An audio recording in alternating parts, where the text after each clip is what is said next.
আসসালামু আলাইকুম আমার প্রিয় ভাই বোনেরা, কেমন আছেন? আশা করি ভালো আছেন, সুস্থ আছেন। আলহামদুলিল্লাহ, আল্লাহ আমাকে ভালো রাখছে, সুস্থ রাখছে। নিয়ে রাখলাম পাকা আমের পায়েস। কিভাবে বানাবেন পুরো রেসিপিটা দেখে নিন। কিছু টিপ সহকারে এই রেসিপিটা শেয়ার করলাম, আশা করি খুবই ভালো লাগবে। পাকা আমের সময় আসলে আমি প্রায় কিন্তু পায়েস করে খাই, কেন কি আমার কাছে খুবই ভালো লাগে আর দুর্দান্ত লাগে। তাই ভাবলাম যে আমার প্রিয় ভাই বোনদের সাথে আমি এই রেসিপিটা শেয়ার করি। তাহলে দেখে নিন এবং শিখে নিন কিভাবে বানাবেন পাকা আম দিয়ে।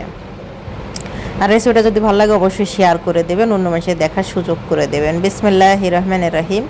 আমি এখানে 100 গ্রামের মতন পোলার চাল নিয়েছি। আমি 2.5 কেজি দুধের ভিতরে 100 গ্রামের মতন পোলার চাল দেবো। এখানে যেহেতু আমি খালি দুধটাই ব্যবহার করব, এই জন্য কোনো পানি আমি বেশিটা ব্যবহার করব না। কিছুটা গাছপাকা আম নিয়েছি। এটা গাছপাকা আম, অবশ্যই মিষ্টি ডাক ব্যবহার করতে হবে, কোনো টক আম ব্যবহার করা যাবে না। এখানে আমি 2.5 লিটার গরুর দুধ নিয়েছি, একদম তরল যেটা সেটাই নিয়েছি। তার ভিতরে মাত্র আমি কিন্তু 100 গ্রামের মতন চাউল ব্যবহার করব। এখন দুধটা খুব সুন্দর করে ফুটিয়ে উঠিয়ে নেওয়ার আগেই কিন্তু আমি চাউল গুঁড়ো আন্তরিকও দেই নেই। অবশ্যই চাউলটা আমি ভিজিয়ে রেখে দিয়েছিলাম আধা ঘন্টা আগে। অবশ্যই চাউল করে একটু ভিজিয়ে রেখে দেবেন আধা ঘন্টা খানিকের আগে, তাহলে ওটা বেশি ভালো হবে। যত দুধটা হালকা একটু গরম হয়ে উঠবে তখনই কিন্তু আমি চাউল দিয়ে দেব। আর এর মধ্যে কিন্তু আমার চাউলটা একদম ভিজে নরম হয়ে গেছে, এই জন্য আমি চাউলগুলো এখন দিয়ে দেওয়া লাগছে। এটা দুধের ভিতর চাউলটা গেলে আর একটু শক্ত হয়ে যাবে। এখন নাড়াচাড়া করে খুব সুন্দর করে জাল করে নেব। এখন শুধু এখানে কিন্তু আমি কোনো পানি ব্যবহার করিনি, শুধু কিন্তু দুধটাই ব্যবহার করেছি। আর এটা যতটা দুধ টানবে ততটাই কিন্তু ক্রিমি ভাব হবে, ক্রিম ভাব হয়ে আসবে এবং টেস্টটা কিন্তু দুগুণ বেশি হবে। এই জন্য কিন্তু আমি দুধের ভাগটা একটু বাড়িয়ে দিয়েছি। আপনারা এখানে গরুর দুধের বদলে আপনারা পাউডার দিয়েও আপনারা এই পায়েসটা করে নিতে পারেন। এখন দেখুন আমি আস্তে আস্তে কিন্তু জাল করে একদম ঘন করে নিয়েছি, শুকিয়ে আসছে। তারপরে আমি এক এক করে কিছু মশলা অ্যাড করব। এখানে ব্যবহার করলাম তেজপাতা এবং এলাচ।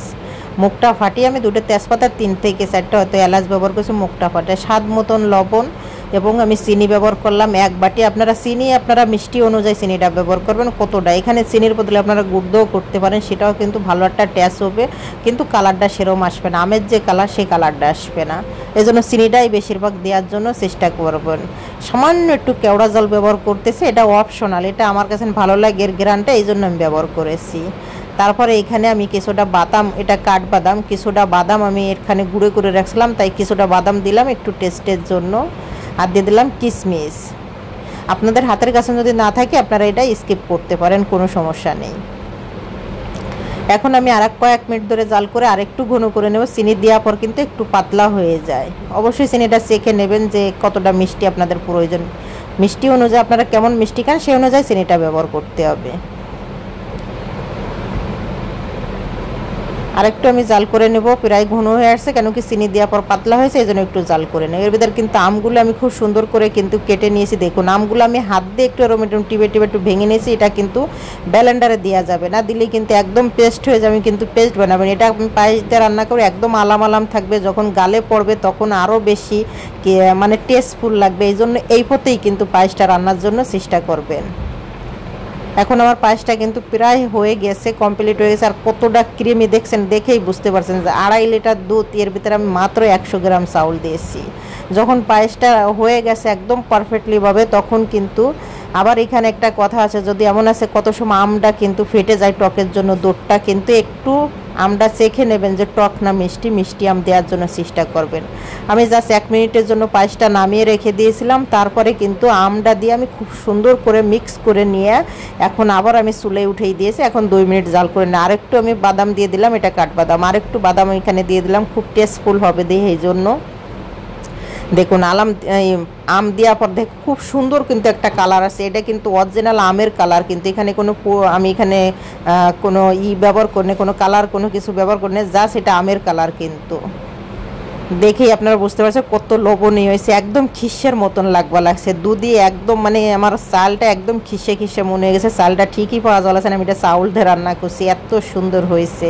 আর টেস্ট তো মাশাল্লাহ অসাধারণ একটা টেস্ট।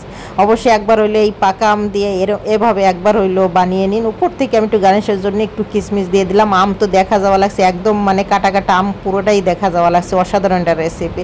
একবার হলো বাসায় ট্রাই করে নেই রেসিপিটা, এই আমের সিজন, এই পাকা আমের সিজনে সবারই কিন্তু খুব পছন্দ। আর যদি পছন্দ হয় অবশ্যই আপনারা আমাকে জানাবেন কমেন্টে, আর কেমন হলো সেটাও জানাবেন।